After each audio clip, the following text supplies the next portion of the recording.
चिन्तयामि हरिमेव सन्ततम् मन्दमन्दहसिताननाम्बुजम् नन्दगोपतनयम् परात्परम् नारदादिमुनिवृन्दवन्दितम्।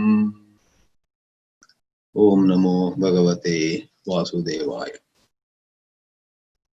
On the sixth day, we have chosen the theme self-knowledge in Bhagavad Gita. Generally, there is an impression that the Bhagavad Gita talks about a lot of topics, and an ordinary student is very many times confused what actually the final teaching is. According to the Advaita Vedanta tradition, Bhagavad Gita is primarily speaking to us Brahma Atma Aikya only. That is, the oneness of the truth of the entire universe and the truth of our own existence. What is called Jiva Brahmaikya. Now, leave alone that height of the Advaita Vedanta. It is obvious when we make a careful study of the Bhagavad Gita that above all, Lord Krishna awakens in Arjuna the understanding of his true nature being the soul and not the body that perishes. As everyone knows, the scenario is of war. The scenario is where Arjuna is very perturbed about many people going to die in the war. And right in the beginning, in the second chapter, 11th verse onwards, Lord Krishna gives to Arjuna a kind of shock treatment. He gives Arjuna a jolt by saying, "What are you talking? Nobody is going to die here. Neither you nor I nor any of these kings is going to die. All of us have been there from time immemorial, and we will continue to exist for all time to come." Such bombs he throws right at the beginning of his discourse. We do agree that as applicable to Arjuna specifically, what is needed is the great philosophy of Karma Yoga, doing one's duty without letting one's personal sentiments coming into the picture. So, Swadharma and Karma Yoga, and these are to be taught. But Arjuna needed a certain larger picture. And that is where most of us find ourselves in these modern times too. Frankly, hardly any of us is ready for that very high Vedantic understanding. But every one of us is very curious what it is all about. What is the ultimate truth? We do Karma Yoga, we live a life of values, we become good people. For what? Ultimately, what's going to happen? We are very curious. In today's times, I should say that in general, we are all intellectually quite active. Though our antakarana, our mind and intellect, have not been made pure enough, we are open or susceptible to numerous distractions. Modern science and technology have made life comfortable in a certain way, but have generated numerous social problems, and all of us are, sometimes it seems to us, becoming more and more individualistic, me and my space and my rights, and we are becoming more selfish. Therefore, we have a long way to go before approaching self-knowledge. But More you tell anybody, don't ask about self-knowledge, he gets more curious. He gets even more eager to know what it is. So it's not just to please our curiosity, but I personally feel it is good to know what that whole scheme of things is. And therefore, right in the beginning, if we have a certain understanding of Atmajnana, self knowledge, self realization, it certainly gives to us a sense of direction. And when any of us dares to say, I will take a shortcut, I will go straight for Brahmajnana, I have no patience for all other things, I want to get enlightened. Well, we will try. Many of us have tried, and then we find there is many a slip between the cup and the lip. We find that there are moments when we thoroughly enjoy the insights into that imperishable self, Atma. But sometimes within half an hour, we lose our balance and we start getting agitated over very many small things. Desire for money, pleasure, desire for status in the society, desire for all others agreeing with our view in any group activity, and any disagreement, any different opinion upsets us and robs us of proper sleep at night. That shows that on one hand we do appreciate that Brahma Vidya, on the other there is a whole lot of preparation, chitta shuddhi that is required.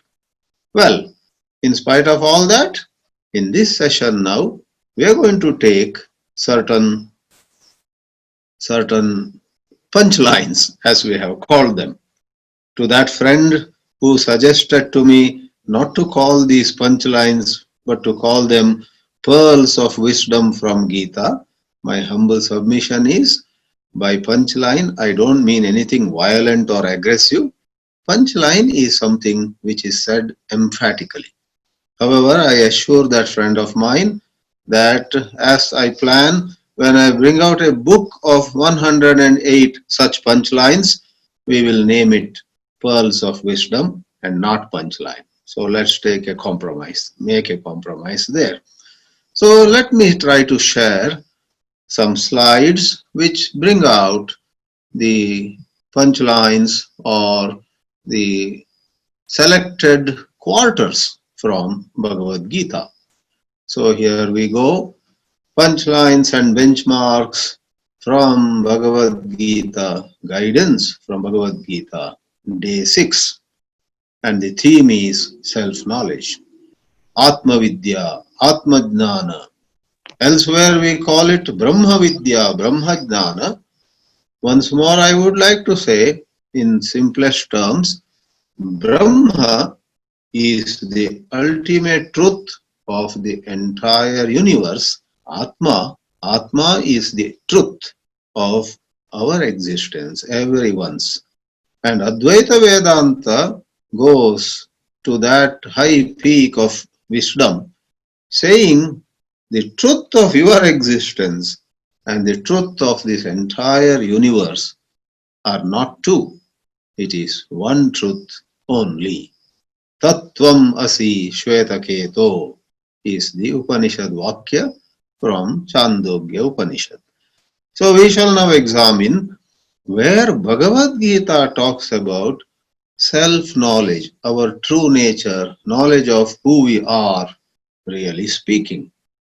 Right in the second chapter, where Sri Krishna begins his discourse, as I mentioned a while before also, he tells Arjuna this notion that someone is dying, my elders will die, my teachers will die, my near and dear ones will die, and so on, is not a true standpoint at all. Nobody is going to die.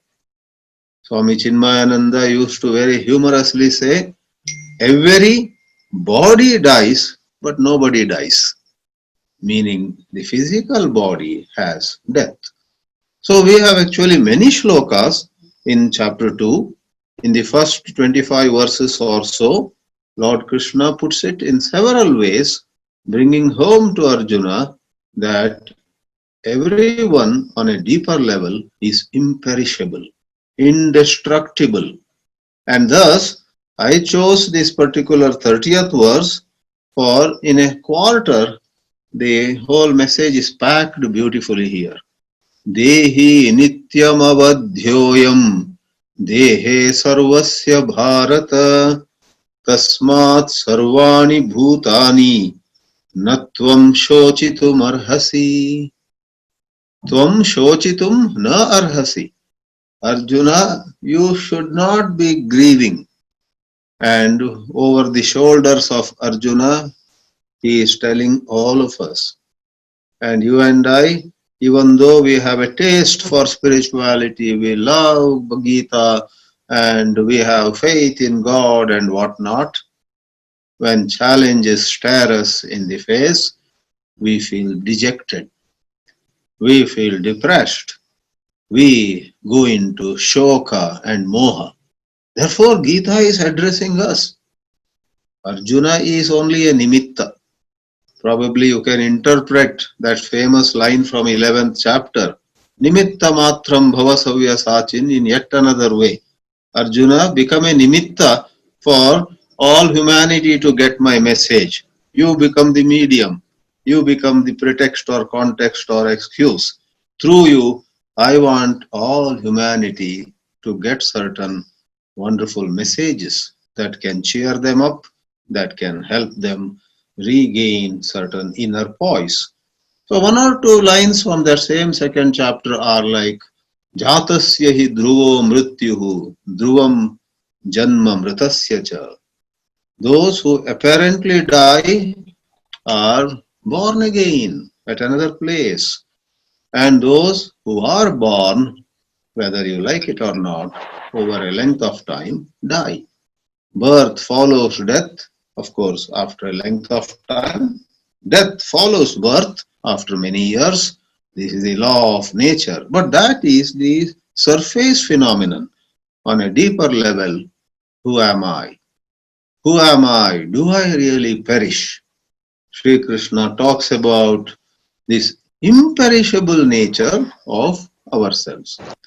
Therefore, at this point, we do agree. He is not talking about our being the all-pervasive awareness. You know, subtler than the physical body is the transmigrating Atma, Sansari Atma. That itself is terrific. If many of us constantly remember, I am a certain soul who has had many lives before, who will have many lives in future. Therefore, the greatest wealth that I can ever collect is dharma, is punya, is certain inner strength, certain inner values. For rest of it will not stay with me for long. So this is from physical body you go one notch above to subtle body, the transmigrating Atma. The same word Atma is used on several levels. And ultimately, there is the same word Atma, but that Atma is Asansari Atma. That has no birth, no death, and it has no location. It's not bound by time, it's not bound by space. That Supreme Self, which also is our nature, which is our ultimate nature, that Supreme Self defies description. Ashabdaha, Asparshaha, and so on are the expressions. All right. So, in the second chapter, Sri Krishna paves the way for deeper instructions later on. In the very third chapter, he gives, so very clearly drawing from Kathopanishad, he gives a hierarchy of levels of our personality. In our immaturity, we just think we are the body and our job is to feed it well, clothe it well, and take this body in some wonderful cars and so on. How immature, how childish. In reality, the physical existence is so superficial. It's just the tip of the iceberg. In Kathopanishad, there are two mantras, and Lord Krishna gives those two mantras in a little rephrased manner, and how he concludes it is, Arjuna, please know that you have a certain dimension of existence which is way above even buddhi or intellect.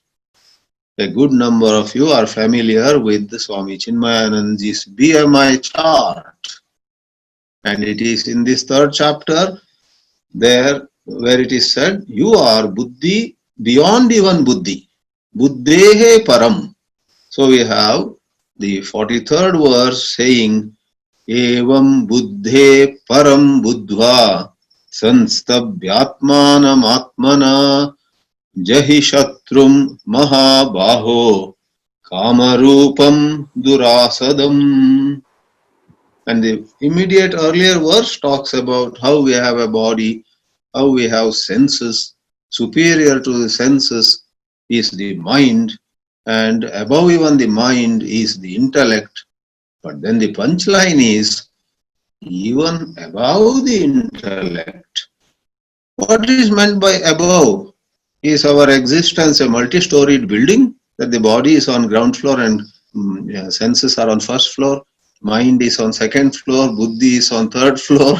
We may give that analogy of a multi-storied building, but above or beyond here is not in terms of physical space, but in terms of a higher degree of reality, a greater amount of subtlety. It is something when you scratch the surface, you see, oh, in reality, this is it. A rainbow, going by the optic illusion, is all those 7 colors. And if a physicist comes along and says to you, you know what appears over there as the beautiful rainbow, in reality is all water drops only. It is the water drops which cause that phenomenon when sunlight passes through them, and some explanation is given. So to say it is water drops is a certain understanding that is above the statement it is a rainbow. Both have their own validity, but one of them is certainly superior. So here we have third chapter talking about the soul in us, which is even higher than buddhi. But generally we are very identified with the buddhi. Even when we go from one life to another, we carry our manas, buddhi, and so on. So if our buddhi had gone off track in this life, developed the wrong values, and had filled more of raga, dvesha, and so on, sorry to say, in the next life, we would also have those likes and dislikes. But when following purification and the quantum leap, that realization, one as though just lets go of buddhi, mana, and body, and so on. So Gita is guiding in these lines. These get amplified, elaborated in Prakarana Granthas of Vedanta, such as Viveka Chudamani or Atma Bodha, and so on. We go to the third selected quarter. Now some deeper dimensions of the pure self are shared by Sri Krishna. In the third selected verse, which is only a quarter, we must hasten to add, it is a famous expression where it is said, Sarva karmani manasa sanyasyaste sukham vashi navadvare pure dehi naiva kurvan na karayan. Naiva kurvan na karayan. In fact, I remember in early years of my Vedanta study, I had a hard time with this. because I rather prefer to imagine, well, the Atma, the purest, the Asansari Atma, that may not be doing anything, but that might be gently pushing the mind or senses or the buddhi, you know, please do, prompting. Like sometimes with a sign language we say to somebody, get me some water, please sit Mm. down. Maybe just moving a finger, maybe making an eye movement. So I wanted to, in my early days of the Vedanta study, I said the Atma should have at least a certain prompting nature. Sri Krishna says, na karayan. The Atma neither does by itself nor does it prompt. It is absolute stillness. And that stillness also is not to be conceived in some narrow sense. It is dynamic stillness, call it that way if you like. In fact, in this fifth chapter only, a few verses before, namely 8 and 9, there's a string of expressions Sri Krishna gives. Such shlokas make Bhagavad Gita very poetic and very appealing. First, let me put it in English. The pure self, the true self in us, we are talking of self knowledge, right? The pure self, if you go to the deepest level, right, not at the mind or intellect level, the purest self doesn't do anything at all. Even when the personality is seeing or hearing or touching or smelling, eating or walking, sleeping or breathing, talking or dropping something, holding something, opening eyes, closing eyes. For Sanskrit grammarians or grammar students, we have a number of what they call participles in these two shlokas. Naiva kinchit karomiti yukto manyeta tattvavit पश्यन् शृण्वन् स्पृशन् जिघ्रन् अश्नन् गच्छन् स्वपन् श्वसन् प्रलपन् विसृजन् गृह्णन् उन्मिषन् निमिषन्नपि इन्द्रियाणि इन्द्रियार्थेषु वर्तन्ते इति धारयन्. That is 8 and 9. But I jump to 13. 8 and 9 are elaboration of this very principle. We take a deep breath, really. Even as I go and come, I stand and sit, I cry and laugh. Is Gita telling me that in reality I am not doing anything at all? My true nature? This is really hard to understand. Everyone would feel so. In that wonderful work, Atma Bodha, also attributed to Adi Shankara, though we are not too sure, it is said just as when clouds move, there is an illusion of the moon moving, Chandra moving in the sky.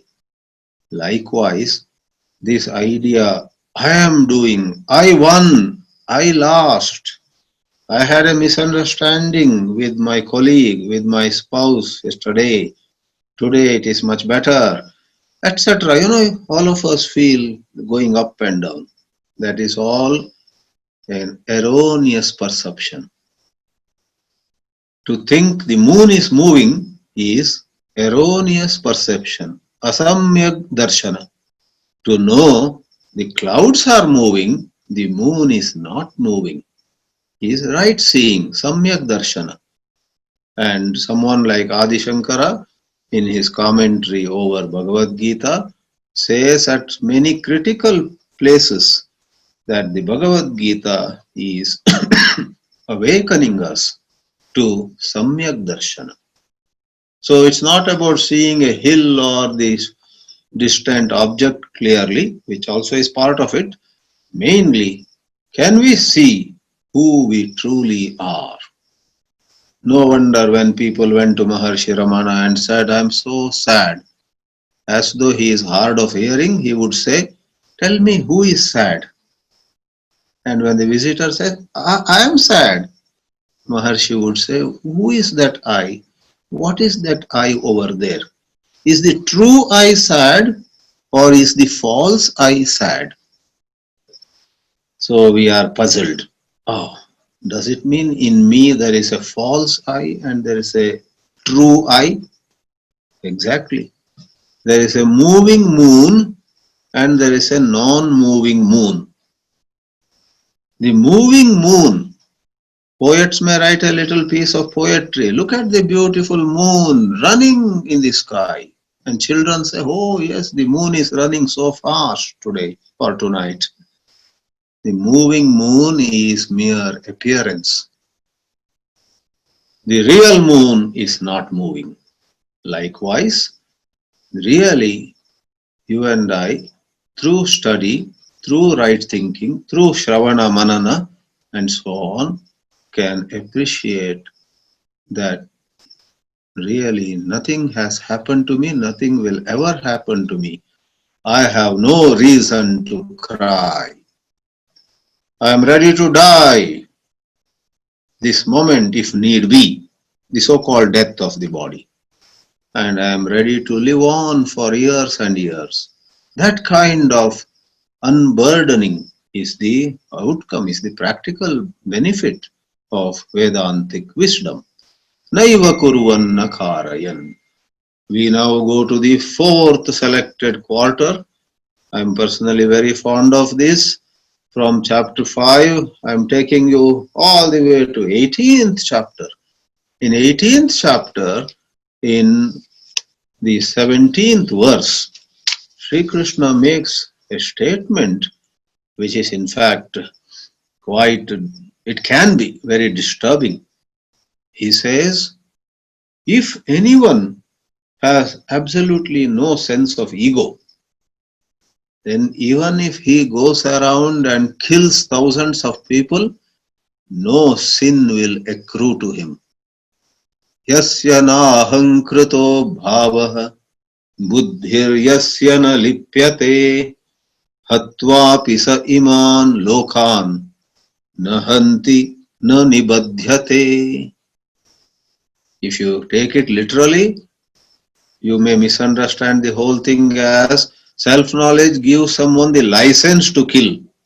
You have self-knowledge, no ego, you see yourself as pure consciousness, and then you go around and massacre people, nothing will happen to you, etc. This is not a license to kill, but it's a powerful way of conveying that when there is awakening to the true self, when there is pure self-knowledge, one rises above punya and papa.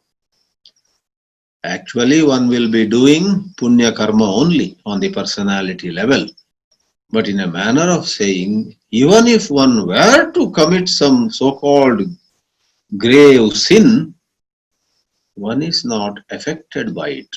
It is to show how samyak darshana, right seeing, lifts us way above ordinary ideas of doership, enjoyership. I won, I lost. The self-worth. If you want to have an unshakable self-worth, you want to have certain sense of I am fine, which cannot be disturbed by anything, there is nothing else in this universe except self-knowledge. Atmadnanam tyaktva anyaha upayaha na asti. When the ego is absent, all problems are absent, is the meaning of the selected quarter, 18.17. What it means is the mind-blowing discovery of the self, the pure self, gives rise to a totally new perception. Therefore, it is a cut above all other knowledge. And that is how we have examples in good old days and in modern times too. There are some enlightened souls. We are especially fond of someone like Ramana Maharshi of the last century. In his dialogues, in his answers to questions posed to him, we find an excellent testimony to the truth of these statements as found in the Bhagavad Gita. There is no doership. There is outwardly winning and losing. Outwardly, of course, the so-called enlightened man also eats, sleeps, takes bath, and gets fever, and gets cured, sickness, getting well again. This happen. But that is on the body's level, on the senses level, even on the mind's level. But where is he who has this understanding? He is not in any of these. Therefore, we say only when we really understand such a person, we understand. Yap pashyati, sa pashyati.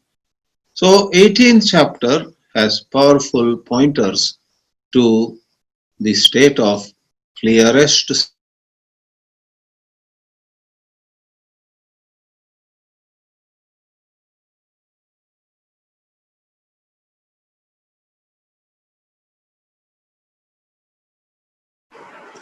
Hariom Swamiji, we are not able to hear you. Your video seems frozen.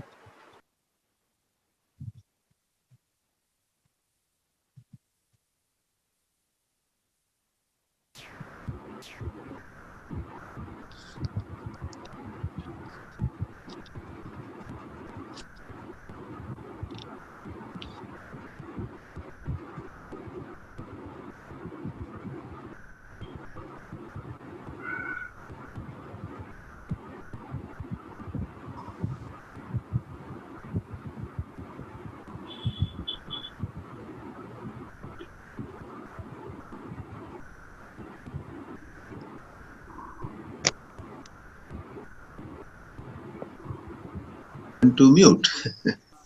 In, yeah, I am in coming between back. we lost some there.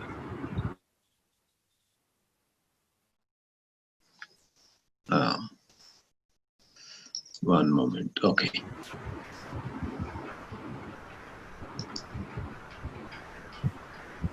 Right. Sorry. So,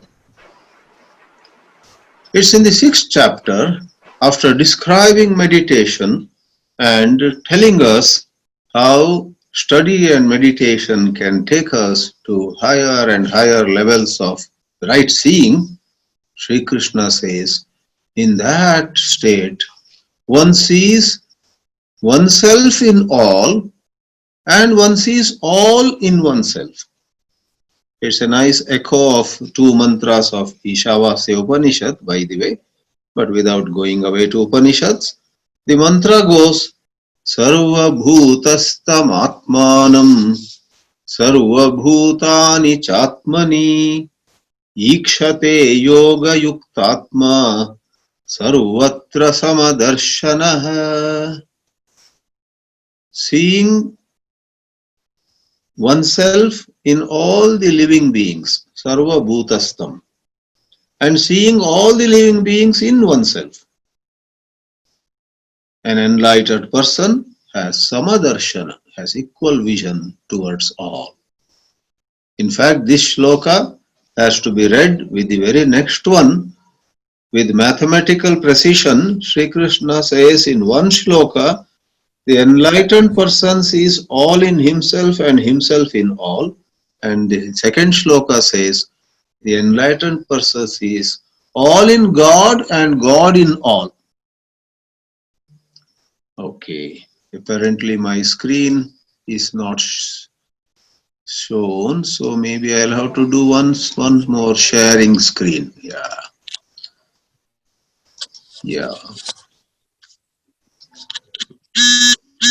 I hope it has come back now. Yes, Swamiji. Some glitches, I guess, without our touching any button. So the screen has come back. So it's the same screen which was on, went off for a minute. Sarva bhutastam atmanam, sarva bhutani chatmani. Then next verse says, Yo mam pashyati sarvatra, sarvancha mai pashyati. One shloka says, one sees oneself in all. The second shloka says, one sees God in all. The first shloka says, one sees all in oneself. The second shloka says, one sees all in God. Thus, God and the pure self are brought on par. when there is a transcendence of space, time and causation, the whole paradigm changes. That is one powerful basis for Advaita Darshana, and I must hasten to add, other schools interpret some of the words here in a little different way, but we adhere to this present interpretation to make matters simple. We respect all the acharyas, Sri Ramanujacharya, Sri Madhvacharya, Sri Shankaracharya for their great contributions to interpreting the Vedas, and we are presently sharing with you that Advaita view. If one sees all in oneself, if one sees all in God, and then if one sees oneself in all, if one sees God in all, that is like equating oneself and God on that level, not on the physical level, not on the personality level. One, first of all, rises to a new vision about who one is. Who am I? Gets an entirely different answer than what ordinarily obtains. An extraordinary answer to the question, who am I, is first found. And with that answer, one's understanding of God also changes. And to add to this, in the last selected quarter for this session, I take a line or a pada of the second shloka of chapter 13. In chapter 13, Sri Krishna begins saying, this body is to be looked at as a certain field, and the indwelling spirit is the knower of the field. The first shloka says, idam shariram kaunteya kshetramiti abhidiyate etad yo vetti tam prahuhu kshetrajna iti tadvida. Then comes the second shloka, which I would call a bombshell, a Vedantic, Advaita Vedantic bombshell. And this shloka itself speaks volumes, and upon this shloka, the commentary by Adi Shankaracharya is rich food for students of Advaita.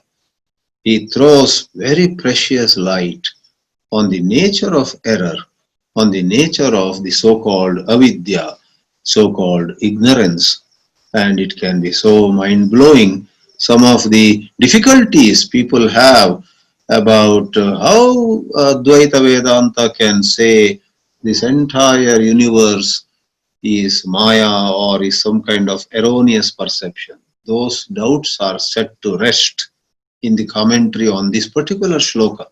So what does this shloka say? Kshetrajnam chapi mam vidhi. Just a moment ago in the first shloka, Lord Krishna said, everyone has a body, and the consciousness within one, which knows what goes on in the body, is the knower of the field, Kshetrajna. And the second shloka says, I am that knower of the field. That means in you, in me, in him, in her, in an ant, in an elephant, in Donald Trump or in Narendra Modi, in anybody and everybody, common man and some powerful person, everywhere, the consciousness inside them, in a manner of saying, don't put it literally as inside, as though some marbles kept in a box, but in a manner of saying, the pure consciousness, as I have put in this slide, the light of consciousness in us is God. In red letters are the words of Sri Krishna himself, I am the knower in every field. The light of consciousness in everyone is God, and that light of consciousness has no boundaries. It is not limited to space. On the contrary, the entire universe, space, time, causation, they are in this light of consciousness. They rise and subside. Mayi eva sakalam jatam, mayi sarvam viliyate. Such lines we find in some Prakarana Granthas which arise from this kind of insight. Thus, in the 6 selected verses, broadly speaking, Bhagavad Gita takes us to the highest understanding, broadly speaking, in 2 steps. One is, we are not this physical body. Who am I? The physical body is just just a little part of me. I am the soul that moves on, that survives, that carries on to many, many lives later on. That is within time, within space. That is one step. But then, without stopping there, from Sharira we come to Sansari Atma, and then the next and last step is from Sansari Atma we come to the understanding of a certain Asansari Atma, that which does not transmigrate, that which does not change, that does not gather merit or sin, that which has no connection with dharma or adharma, which is what is more, ever free, nitya mukta. That second step is indeed mind blowing, and Vedanta is mind blowing. Bhagavad Gita is mind blowing. Bhagavad Gita, though very popular and is described as everybody's scripture, is at the same time so profound, and it has such great pearls of wisdom where our mind just becomes silent.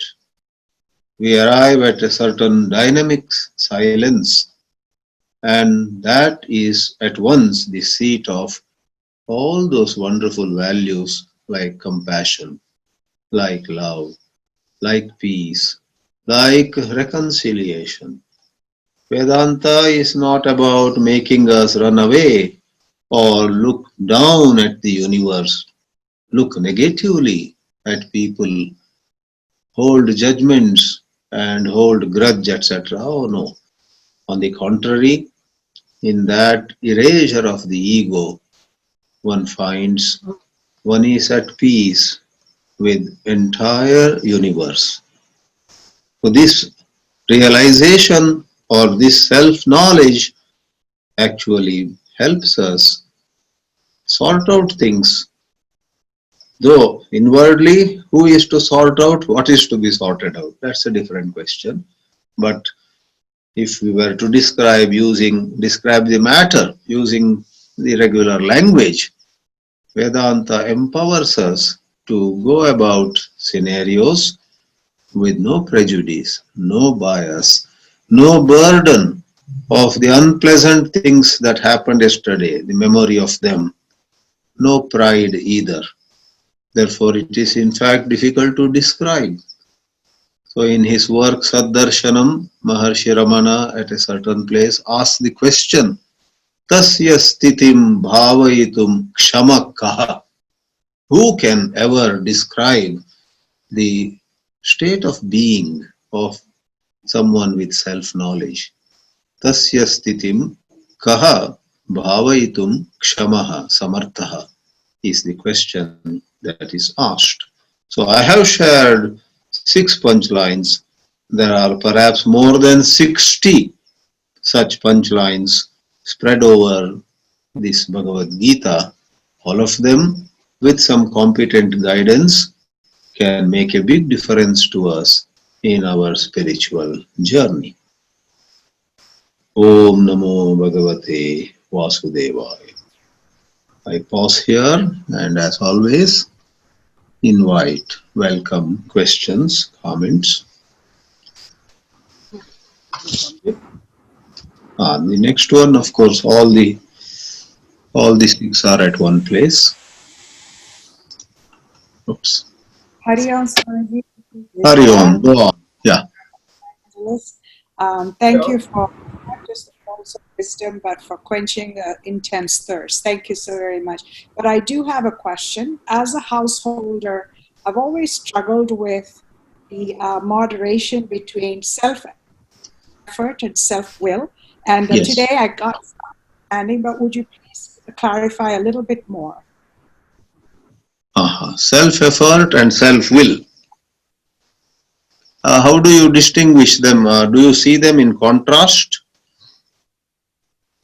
I don't. I just don't know what portion of my work should be self-effort and to what degree do I push that, or to what degree do I accept it as God's will. Yes. The matter is this way. Till a trace of doership is in us, we have to put in self-effort. As long as we believe we are doing, and all of us do believe we are doing. We do believe it's up to me whether to say yes or no. It's up to me whether to go an extra mile or stop here. It's up to me whether to do some charity or say no, I can't help you. So we have the strong belief of things being up to us. Therefore, as long as that belief, that feeling is in us, we must put in self-effort, and the option before us is to go on purifying that self-effort.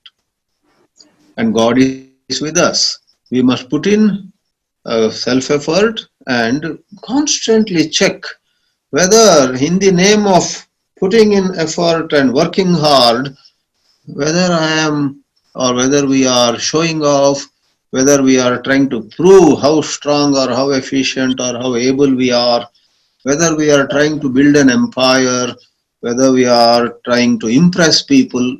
Generally, these are in us. Let us confess.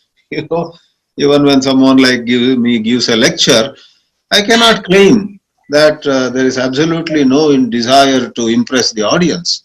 On the contrary, we constantly think, will my audience will be happy if I put it this way? Will they be impressed if I put it that way? So there is a mix of the urge to serve. We do have the urge to serve, to be of service to people. And there is also some elements of winning their admiration and other grosser things too. So what I mean by purifying is we must continue to put in effort with detecting and reducing these elements of personal expansion or personal gratification and so on.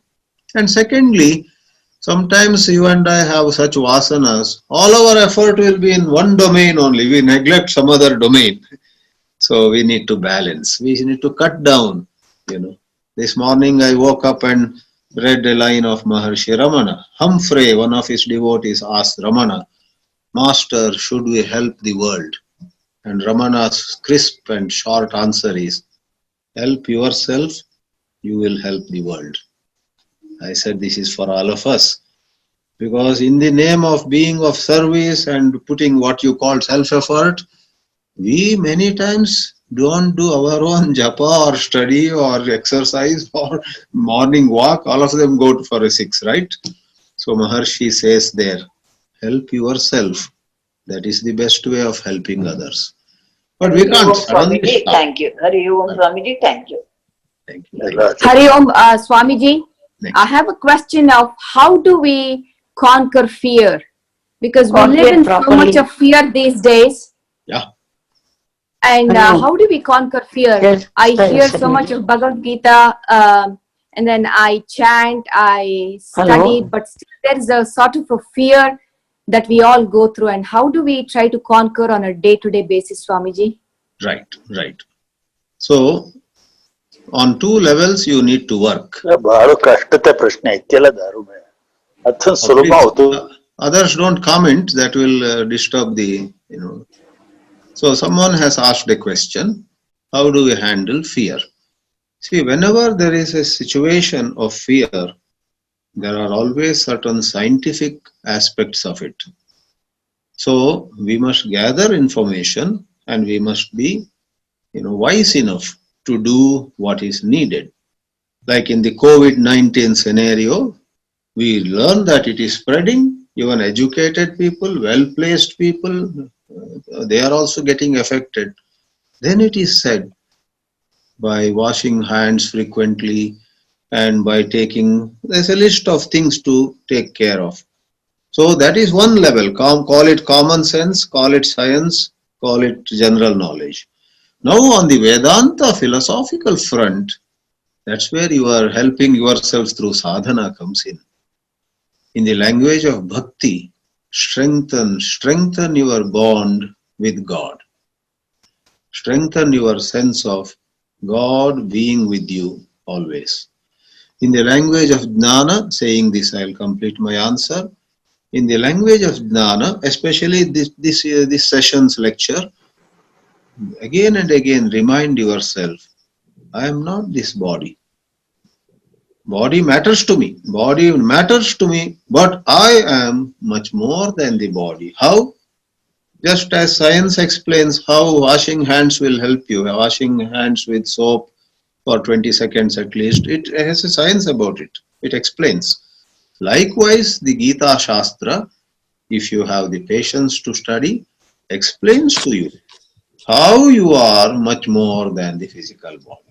Then you get convinced. It's not like a parrot saying, I am not the body, I am the soul. That won't help. But there has to be a certain understanding how I am the soul. Then fear will reduce. Third question. Thank you, Swamiji. You're welcome. Swamiji, Subramaniam from Dallas. That's I right. have one question. You talked about dynamic stillness. Yeah. How to bring that about in daily life? You mean doing action as a part of surrender, Krishnarpanam or Ramarpanam, something like that? Or, can you elaborate on that? Definitely. What you said is also one version, a valid version. When we do Krishnarpanam, Ramarpanam, this is what I said in my previous answer also, strengthen your bond with God, right? If you are, for example, very devoted to Rama and you internally visualize, Rama is with me. When I am talking to somebody, Rama is next to me. So when you visualize that, you won't be able to, mislead that other person, tell a lie, etc. Rama is watching, right? So bhakti and jnana are actually one wisdom expressed in two different ways. Whichever works best for you, use it. And by using that wisdom, using those revelations, those inputs, you will find that there is a certain expansion of consciousness in you. As your consciousness expands, you will move towards stillness. And I call it dynamic stillness because it is not the stillness arrived at by suppressing thoughts.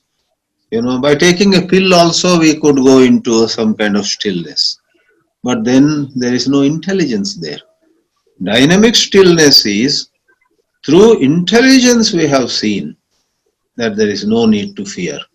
So we are calm and quiet and we have the capacity to observe and do what is right. That capacity is vibrantly available. Therefore, it is dynamic stillness. So strengthen your understanding and don't let anything become mechanical. Let your prayer not be mechanical. Let your Vedanta study not be mechanical. Let it not be merely repeating words like a parrot also could do. When you make it non-mechanical, or rather you really understand what is going on, then the stillness will greet you. Thank you so much. Hari Om Swamiji. I am Chandrasekhar from Malleshwaram, Bangalore. Welcome, And sir. I am Veenaji's student. Mm-hmm. So, I am not asking any question, but I want to tell you something. During these difficult days of pandemic and lockdown, you are engaging us in spiritual activity. Yeah. You have given us a very nice gist of Bhagavad Gita through Yeah. punchlines. Ah. You told that somebody has objected for use of words punchlines, but I feel that it is also appropriate Yeah. because Yeah. if anybody is asleep or about to sleep in spiritual journey, Ah. these punchlines will awaken them. Ah. That's why I Thank feel it is appropriate. Thank you. Thank you. Yeah. Now I recognize you. I'm seeing your picture. Of course, you have come to a lot of my sessions everywhere. Yeah. So thank you for that appreciation of the expression punchlines. But we Finally, do understand. Yeah, we do Finally, I understand. want to tell you one more thing. This epidemic will not go away easily. It may take months or years. Hmm. I look forward for many more meetings in future. Thank you, Swamiji. You please write to the organizers. They hold the key for this. Now we will take one more question because we have a Pranam little. Swamiji. Pranam Swamiji. Swamiji, this is Suruchi. All right. Swamiji, I wanted to ask if it may sound a little silly, but if there is God in everybody, and I see that at that level we are all same and equal, then why am I told that at the level of behavior in this world, this does not hold true? Yes. That going against what is being at the level of behavior, you cannot equate people. True. So it is like this. What you wear in the ears, what you wear on the nose, what you wear as bangle on the hands or anklet at the ankle are all gold, but they belong to different places. You can't wear the bangle on the ear, etc. Likewise, all of us are pure consciousness, but at the personality level, there are sanskaras. If one were to have higher wisdom, one rises above the sanskaras. That is what we are talking about. But generally, one is not able to rise above. That's where study, sadhana is required. So, it's just like a mother has 4 children. All 4 are wonderful children. But then suppose their school, their in childhood influences are different. Some of them, 2 of them may grow up in some one way. The other 2 who went to some other school, some other, company they had, they might, develop in some other way. The children of the same mother could go in good and bad directions. Don't we see a lot of examples? Just like that, here too, we are all consciousness. All of us have God in us, but various factors influence us. Therefore, we are again and again told, avoid dussanga and go for satsanga. Not only in spiritual context, but in the worldly context also. The company that you go for is very important. But Swamiji, then this leads to rag and dvesh, it leads to hatred or jealousy, because I see I don't see that connect. I see that person is different. No, yeah. So you have to work on yourself. See, Nelson Mandela was put in jail for 27 years, humiliated, insulted, and was subjected to inhuman treatment at times. But look at him. After all that, Nelson Mandela actually emerged with no hatred towards the white community in South Africa, because in him there was something. So that's what we are also trying to awaken in us, in ourselves. So it's possible. Majority of people come under the influence, I do agree. But satsanga can free us from those influences which generate hatred. There is hatred in the air around, but if you were to be spiritually, engaged, then you will, influence them rather than allowing them to influence you. Hari Om, Hari Om. Hari Om, Swamiji. There's a power failure at my end, so I have a torch here, flashlight. Swamiji. Yeah. We can see